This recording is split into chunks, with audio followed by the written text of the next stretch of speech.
Ya, siap. Assalamualaikum warahmatullahi wabarakatuh.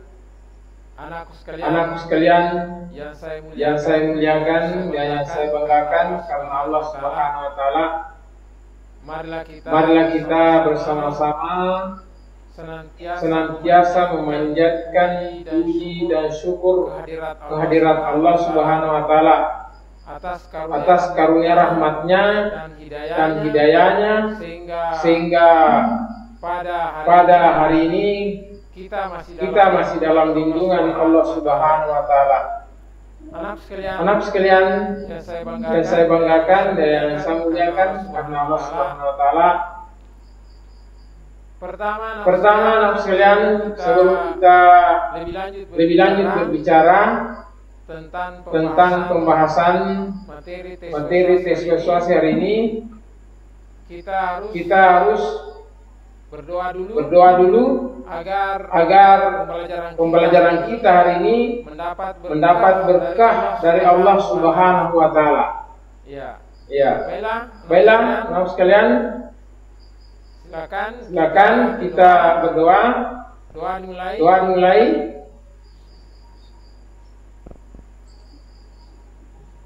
Ya, selesai.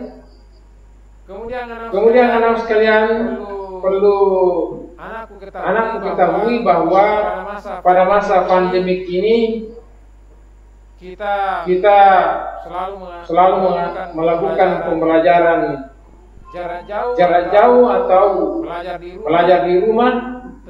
Tentunya anak sekalian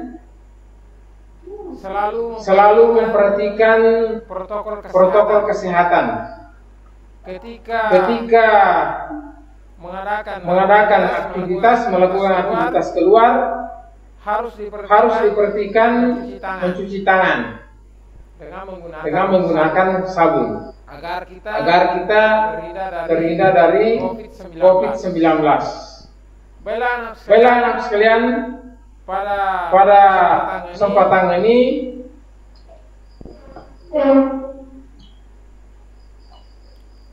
kita akan bahas materi bab 7 pada semester genap, yaitu teks persuasi. Ya. Tes persuasi ini sering kita pelajari pada pertemuan sebelumnya. Kemudian selanjutnya anak sekalian,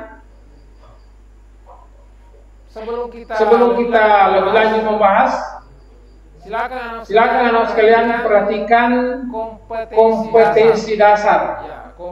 Kompetensi dasar ini penting.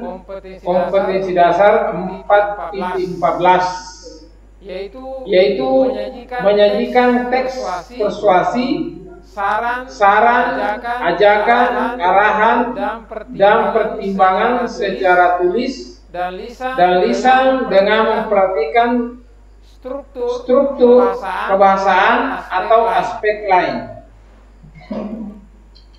Baik. Setelah anak sekalian melihat kompetensi dasarnya, silakan anak sekalian tulis tujuan pembelajaran.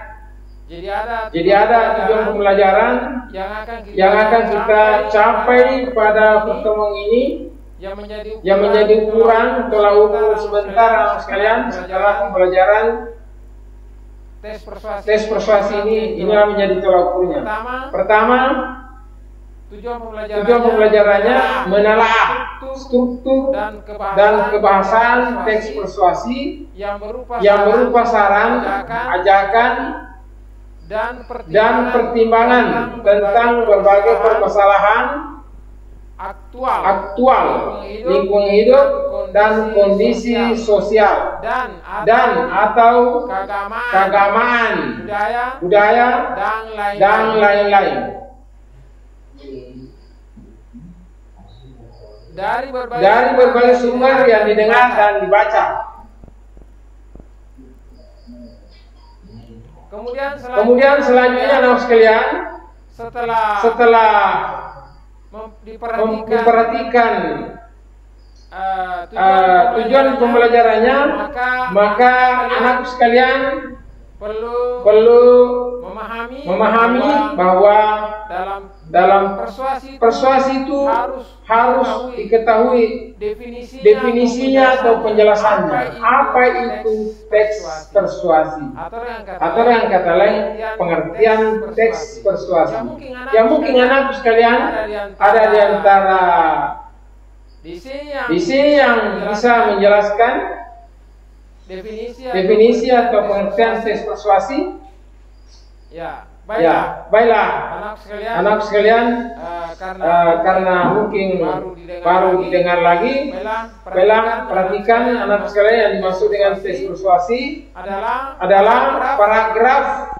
Persuasi adalah jenis paragraf yang bersifat mengajak, mengimbau dan mempengaruhi dengan mencantumkan fakta, bukti dan kalimat ajakan. Baik anak sekalian, ini kata-kata dalam persuasi ada kata-kata mengajak, mengimbau dan mempengaruhi dengan mencantumkan fakta dan bukti. Ini anak sekalian, sering anakku melihat penjual obat di pasar.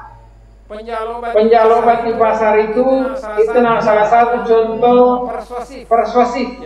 Ya, karena dalam penjual obat di pasar itu anak sekalian tidak ada penjual obat itu yang tidak mempengaruhi pendengar atau masyarakat di pasar. Semuanya mempengaruhi penonton, mempengaruhi masyarakat. Ketika menjual obat, tidak ada penjual obat yang mengatakan obat saya ini tidak mujarab. Semua mengatakan obat saya mujarab. Ini anak sekalian yang dimaksud dengan persuasi. Artinya daya tariknya itu tentang apa yang dipasarkan, apa yang akan dijual, pasti ada kata-kata mengajak atau mengimbau untuk melakukan sesuatu. Disertai dengan fakta dan bukti. Ya ada faktanya, ada buktinya. Misalnya obatnya betul-betul mujarab. Ya, mujarab misalnya obatnya bisa dibuktikan. Ini anak sekalian yang patut kita perhatikan. Kemudian selanjutnya, anak sekalian setelah memperhatikan pengertian teks persuasi, tentunya ada tujuannya. Ada tujuan teks persuasi itu, yaitu agar pembaca yakin bahwa ide, gagasan atau pendapat tersebut adalah benar dan terbukti, dan juga melaksanakan apa yang menjadi ajakan dari ide tersebut. Maksudnya begini anak sekalian, persuasi itu adalah sifatnya mengajak, mempengaruhi seseorang untuk melakukan sesuatu sesuai apa yang diinginkan oleh pembaca atau penulis. Ya. Jadi ajakannya itu, himbauannya itu salah satu cara untuk mengajak kita mengikuti apa yang dilakukan. Misalkan saja, Bapak berikan contoh. Misalkan anakku membuat sapu lidi. Ketika membuat sapu lidi, maka cara mengikatnya itu dengan menggunakan karet. Ya. Secara tidak langsung anakku sekalian mempengaruhi temannya bahwa kalau membuat sapu lidi harus menggunakan karet karena kuat pengikatnya kalau menggunakan karet. Nah, seperti itu. Kemudian selanjutnya anak sekalian, selain dari tujuan, ada juga ciri-ciri paragraf persuasi. Ya. Ciri-ciri paragraf persuasi disertai dengan alasan yang kuat, fakta dan bukti untuk memperkuat tujuan. Jadi pertama, ciri-cirinya harus ada faktanya. Jadi anak sekalian, pertama ada fakta, ada bukti. Bukan persuasi itu kalau hanya mengembelaka tanpa bukti. Yang kedua memiliki kalimat yang bersifat mengajak. Ya, pembacanya untuk melakukan apa yang dituliskan dalam paragraf. Bagaimana caranya mengajak? Biasanya menggunakan kata-kata sebaiknya, seharusnya. Ya, itu kata-kata tersurat. Ya, kalimat ajak apa? Kata-kata ajakan namanya. Kemudian yang ketiga, terdapat kata-kata seperti ayo, marilah, sebaiknya, dan lain sebagainya untuk mempengaruhi pembaca. Itu kata-kata dasarnya. 4. Paragraf persuasi umumnya akan menghindari kemungkinan adanya konflik agar pembacanya merasa dimanjakan. Nah ini yang ada 4 ciri-cirinya. Kemudian selanjutnya, selain dari ciri-ciri paragraf persuasi, tentunya naskah memiliki juga struktur. Ada strukturnya. Ada pola, ada aturan dalam penyusunannya. Pertama, ada istilah pengenalan isu. Pengenalan isu ini adalah pengantar pendahuluan dalam sebuah pembahasan masalah. Ya, tentu anak sekalian tahu bahwa setiap kita akan membahas masalah namanya pendahuluannya. Ya, tidak langsung ke intinya. Ya, seorang pembicara harus didahulukan pendahuluannya. Kemudian yang kedua, rangkaian argumen. Ini rangkaian argumen artinya pendapat penulis berkaitan dengan isu yang dibahas. Jadi di situ dikemukakan alasan-alasannya. Mengapa isu ini dianggap penting? Mengapa berita ini dianggap populer? Apa pentingnya berita ini sehingga dibahas? Di situ ada argumennya, alasan-alasannya di situ. Dikemukakan di rangkaian argumen namanya. Kemudian yang ketiga, pernyataan ajakan atau ajakan-ajakan. Nah ini pernyataan yang mendorong seseorang untuk melakukan sesuatu. Jadi persuasi itu ada namanya dorongan, ada motivasi untuk melakukan tindakan sesuai apa ini kalau oleh penulis atau pembaca. Kemudian yang keempat, penegasan kembali. Nah ini penegasan kembali. Bapak sampaikan bahwa penegasan kembali sebelum Bapak lanjutkan ke lebih jauh. Ini masalah pernyataan ajakan ada 2. Ada yang tersirat, ada yang tersurat. Yang masih tersirat adalah pernyataan ajakan yang tidak langsung tertulis di dalam teks. Ya. Kalau tersurat langsung tertulis dalam teks. Nah, itu bedanya. Jadi Bapak ulangi, tersurat artinya langsung tertulis dalam teks persuasi. Sedangkan tersirat tidak langsung tertulis dalam teks persuasi. Maksudnya begini. Tersurat ditandai dengan kata-kata sebaiknya, seharusnya, selayaknya, sepantasnya. Sedangkan tersirat adalah perlu penafsiran terhadap bacaan yang kita baca. Jadi kita baca dulu keseluruhan, baru dipahami maknanya. Setelah dipahami maknanya, baru tarik kesimpulan bahwa ini ajakan-ajakan dalam teks persuasi maksudnya begini. Itu namanya tersirat, tidak tertulis langsung. Kemudian penegasan kembali. Penegasan kembali anak sekalian adalah biasa dikatakan rangkuman atau pernyataan kembali penegasan dari pernyataan sebelumnya yang ditandai dengan kata-kata dengan demikian. Oleh karena itu, yaitu salah satu contoh kata penegasan kembali atau dengan istilah kesimpulan dalam satu bacaan. Kemudian selanjutnya, cara-cara menyusun paragraf persuasi.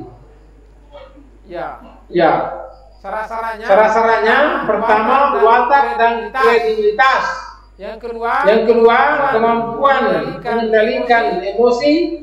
Yang keempat bukti-bukti fakta atau evidensi. Hanya sekalian watak. Pertama watak. Ya. Dan kredibilitas, maksudnya ini ada faktanya, nyata, meyakinkan. Kemudian kemampuan mengendalikan emosi. Ya. Kemudian bukti-bukti fakta atau fakta evidensi, maksudnya ada buktinya, ada faktanya, nyata terjadi benarnya suatu permasalahan. Kemudian selanjutnya anak sekalian, setelah anak mempelajari semua materi tadi yang Bapak jelaskan, mungkin anak sekalian ada yang mau bertanya, silakan kalau ada yang mau ditanyakan tentang materi yang Bapak jelaskan tadi. Siapa tahu ada yang kurang jelas, yang perlu ditanyakan, ya ditanyakan memang ya.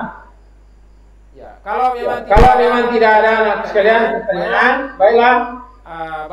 Bapak akan berikan tugas. Tugas hanya satu nomor saja. Silakan dilihat anak sekalian di halaman 187 bukunya. Kegiatan 7.5. Pertama, bacalah teks di bawah ini dengan baik. Kedua, secara berdiskusi, petakanlah struktur teks persuasi di bawah ini. Pertama, struktur pengenalan isu, kemudian rangkaian argumen, kemudian ajakan-ajakan, dan penegasan kembali. Jadi maksudnya begini anak sekalian caranya dikerja supaya tidak salah paham. Caranya dikerja yang di kolom paragraf itu ada bacaannya berjudul Hakiyah. Jadi silakan dilihat. Ada di sini ada 7 paragraf ya. Silakan membuka bukunya, ada 7 paragraf. Kemudian caranya setiap paragraf yang dianggap pengenalan isu silakan dibaca itu teksnya, kemudian pengenalan isunya di mana letaknya. Kalau anak mengatakan berpendapat paragraf 1 dan 2, tulis paragraf 1 dan 2 di pengenalan isu. Kemudian alasannya juga mengapa anakku mengatakan pengenalan isu berada di paragraf 1 dan 2. Ya. Kemudian selanjutnya rangkaian argumen. Paragraf keberapa, letaknya, rangkaian argumen, dan alasannya juga seperti itu, dan seterusnya sampai penegasan kembali. Jadi anakku sekalian, mungkin sudah dipahami tugasnya. Ya. Mungkin sudah paham. Tidak ada pertanyaan? Sebelum Bapak tutup. Sebelum Bapak tutup mungkin tidak ada lagi pertanyaan. Baiklah anak sekalian. Karena tidak ada pertanyaan, maka kalaupun nanti ada permasalahan sementara anak bekerja, bisa ditanyakan kepada Bapak lewat WA. Saya kira demikian anak sekalian mungkin pertemuan kita hari ini. Semoga ilmu yang kita dapatkan mendapat berkah dari Allah Subhanahu wa taala. Subhanakallahumma bihamdik, asyhadu an la ilaha illa anta, astaghfiruka wa atubu ilaik. Assalamualaikum warahmatullahi wabarakatuh.